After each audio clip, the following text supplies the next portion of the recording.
Memasuki usia ke-498, Jakarta menjadi kota yang terus berkembang menuju skala global. Kini Jakarta bersiap menyongsong usia ke-500 pada tahun 2027. Perjalanan panjang ini menjadi momentum penting untuk merefleksikan pencapaian, mengatasi tantangan, dan menyusun harapan besar bagi masa depan Jakarta. Di balik gemerlap gedung pencakar langit dan hiruk-pikuk aktivitas kota, Jakarta tetap memelihara denyut tradisi yang mengakar kuat. Salah satu sudut yang masih setia menjaga warisan itu adalah Perkampungan Budaya Betawi Setu Babakan di kawasan Jagakarsa, Jakarta Selatan. Disinilah kita bisa menyelami atmosfer otentik budaya Betawi dari arsitektur, busana, hingga kuliner khasnya.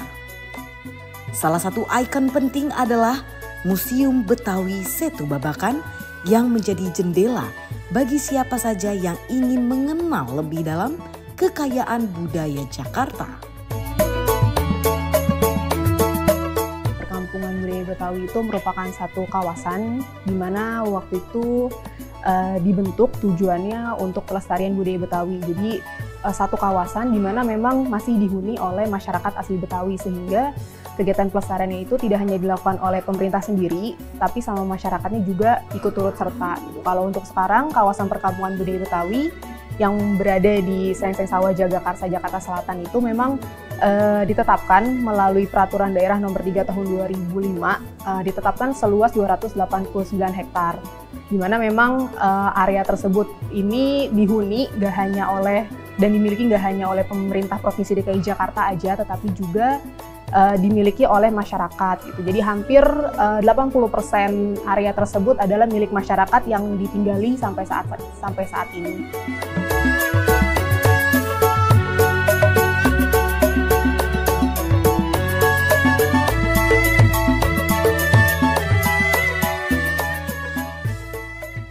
Museum Betawi di Setu Babakan menjadi salah satu bentuk nyata upaya untuk melestarikan budaya dan tradisi Jakarta.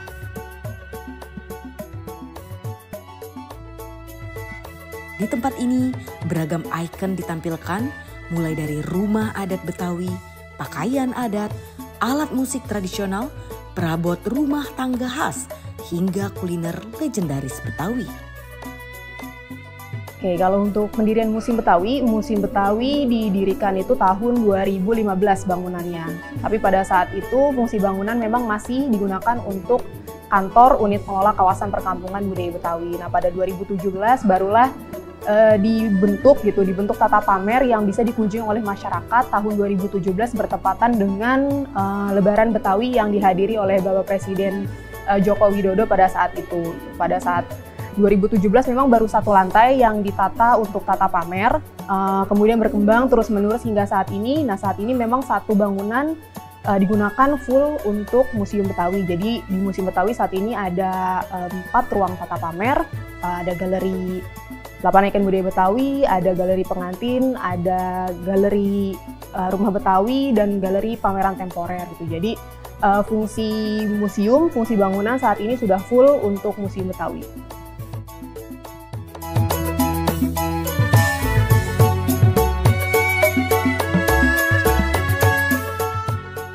Untuk pakaian adat Betawi, terutama yang dipamerkan di Museum Betawi saat ini tentu aja ada kebaya kancang dan sadariyah. Jadi kedua pakaian ini sudah termasuk dalam ikon budaya Betawi. Terus ada juga pakaian pengantin, ada pakaian pengantin pria dan pakaian pengantin wanita. Terus ada juga baju abang dan none Jakarta yang berupa baju none, baju abang itu seperti jas. Lalu ada juga baju jas tutup ujung serong. Nah, pakaian-pakaian ini biasanya digunakan untuk prosesi adat maupun kalau sekarang memang acara-acara formal yang dilaksanakan oleh pemerintah Provinsi DKI Jakarta.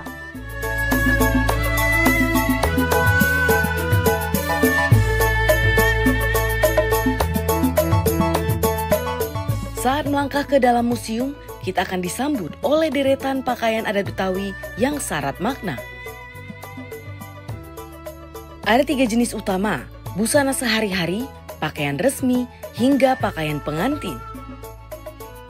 Di antaranya yang paling mencuri perhatian adalah kebaya kerancang dan busana sadariah yang termasuk dalam 8 ikon budaya Betawi. Warna-warna cerah, motif khas, serta detail bordir yang kaya menjadikan pakaian adat Betawi tak sekedar busana, melainkan juga cerminan identitas. Kalau untuk baju sadariah dan baju kebaya kerancang biasanya digunakan untuk acara formal gitu. Kalau di sini memang baju sadariahnya agak berbeda nih. Kalau misalnya kita tahu baju sadariah itu ada dua, ada yang bawahannya itu celana bahan, ada yang juga celana komprang atau batik Betawi. Nah kalau di sini memang kenapa diperkenalkan bawahannya itu adalah celana bahan karena memang digunakan untuk acara formal. Tapi kalau misalnya untuk yang celana batik Betawi itu biasanya digunakan untuk acara yang lebih santai. Lalu ada juga pakaian pengantin Betawi tentu aja digunakan untuk pada saat prosesi adat Betawi yang digunakan oleh si pengantin itu sendiri. Lalu ada pakaian jas tutup ujung serong, biasanya pasangannya adalah kebaya kerancang, biasanya itu digunakan oleh orang tua dari mempelai pengantin pria dan wanita pada saat acara prosesi pernikahan. Itu kalau untuk baju abang dan none biasanya digunakan oleh abang dan none Jakarta gitu. Biasanya memang mereka gunakan untuk menghadiri acara-acara formal. Tak hanya busana, rumah tradisional Betawi pun syarat akan filosofi. Salah satu ornamen paling khas adalah gigi balang. Rangkaian segitiga kecil menyerupai gigi-gigi belalang yang berjajar rapi. Ornamen ini bukan sekedar dekorasi estetika, tetapi memuat nilai-nilai luhur, kejujuran, ketekunan, kesabaran, serta keteguhan hidup masyarakat Betawi. Sedangkan warna dari gigi balang biasanya diwarnai dengan warna hijau dan kuning yang memiliki makna tersendiri yang sangat mendalam. Warna kuning melambangkan kehangatan, cerdik, dan berbakat dalam bisnis. Sementara warna hijau melambangkan harmoni dari ragam Betawi yang bisa berkolaborasi dengan suku-suku lainnya.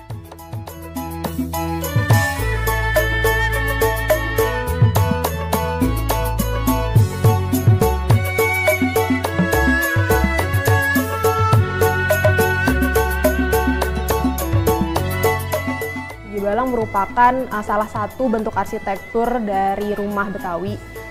Fungsinya memang sebagai lisplang yang adanya di atap. Untuk gigi balang sendiri bentuknya itu macam-macam. Ada bentuknya itu wajik, terus kuntum melati. Nah itu berbeda dari bentuk motif segitiganya. Karena kan kalau gigi balang itu identik sama bentuk segitiga yang berangkai panjang. Gitu. Nah kalau untuk gigi balang sendiri memang jadi salah satu ikon rumah Betawi, jadi setiap rumah Betawi pasti ada gigi balangnya. Gigi balang sendiri itu melambangkan kewibawaan dan kekuatan. Jadi karena memang dipasang di bagian depan rumah Betawi gitu kan, jadi melambangkan bahwa yang pemilik rumah itu memiliki kewibawaan dan punya kebijaksanaan. Jadi melambangkan masyarakat Betawi itu sifatnya seperti apa gitu. Jadi sifat positif dari masyarakat Betawi si pemilik rumah.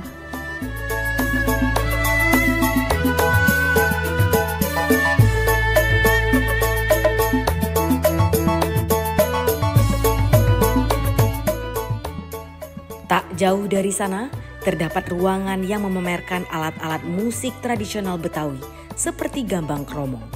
Nama gambang kromong diambil dari dua alat musik utama, yaitu gambang yang artinya alat musik bilah dari kayu dan kromong yaitu gong kecil dari logam.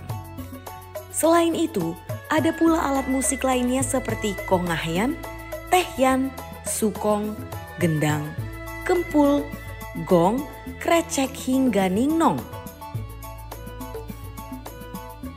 Uniknya, musik gambang kromong awalnya dimainkan dengan lirik berbahasa Tionghoa sebelum pada abad ke-20 berkembang dengan lirik berbahasa Betawi. Perpaduan budaya ini menjadi cermin akulturasi yang indah di Jakarta.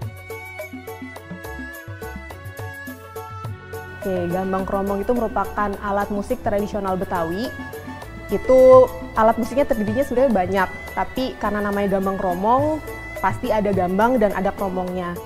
Nah, alat musik gambang kromong ini merupakan akulturasi dari budaya Cina. Makanya ada alat musik khas Tionghoa atau Cina, salah satunya itu adalah sukong atau alat musik gesek.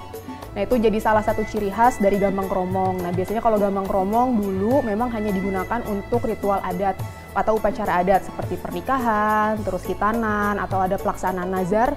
Nah, itu hanya digunakan untuk kegiatan itu aja. Tapi kalau untuk sekarang lebih sering biasanya digunakan untuk acara penyambutan atau acara festival, jadi untuk menambah kemeriahan. Selain itu, biasanya gambang kromong nggak hanya ditampilkan sendiri, tapi juga dibarengi dengan tarian, atau kalau sekarang memang sudah dikombinasikan macam-macam, ada ditampilkan juga pada saat lenong.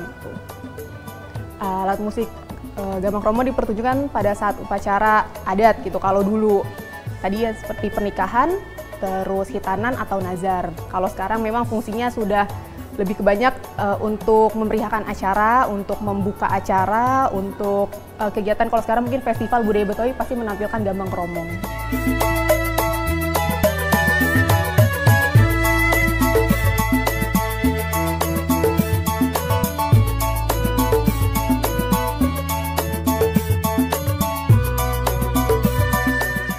Di sudut lain museum, terpajang perabotan rumah tangga yang mencerminkan kesederhanaan hidup masyarakat Betawi. Salah satunya yang unik adalah rantang makanan, benda sederhana yang punya makna sosial mendalam. Tradisi antar rantang biasanya dilakukan sehari sebelum Lebaran sebagai wujud berbagi kebahagiaan kepada orang tua, sanak saudara, hingga tetangga. Tradisi ini memperlihatkan kuatnya rasa kekeluargaan dan solidaritas masyarakat Betawi tanpa memandang status ekonomi, semua saling berbagi.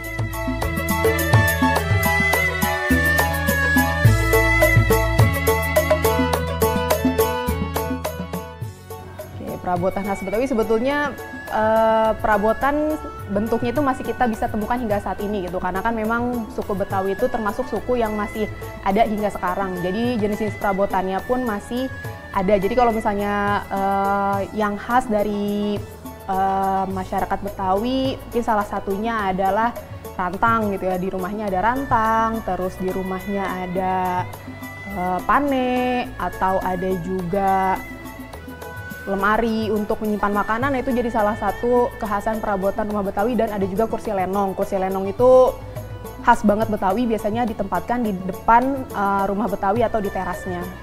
Oke, kalau untuk hantaran itu biasanya macam-macam nih definisinya. Biasanya hantaran itu bisa digunakan untuk pernikahan, prosesi pernikahan, atau ada juga kegiatan menyambut Lebaran, menyambut bulan puasa. Biasanya ada tradisi hantaran.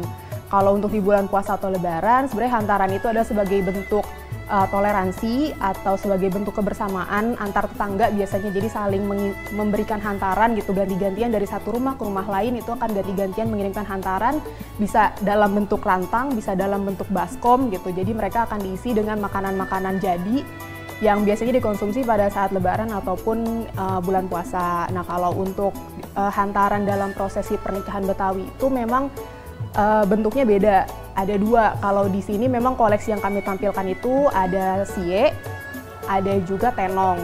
Kalau sie itu bentuknya seperti kotak kayu, biasanya diisi bahan makanan mentah, itu ada beras, terus ikan asin, telur atau sayuran. Kalau untuk tenong itu keranjang dari anyaman bambu yang disusun bertingkat, jadi ada dua di kanan dan kiri, biasanya dipikul, dalamnya itu diisi sama kue-kue khas Betawi yang diserahkan dari pengantin pria ke pengantin wanita gitu. Jadi sebagai simbol keseriusan lah dari pihak pria ketika meminang pengantin wanitanya.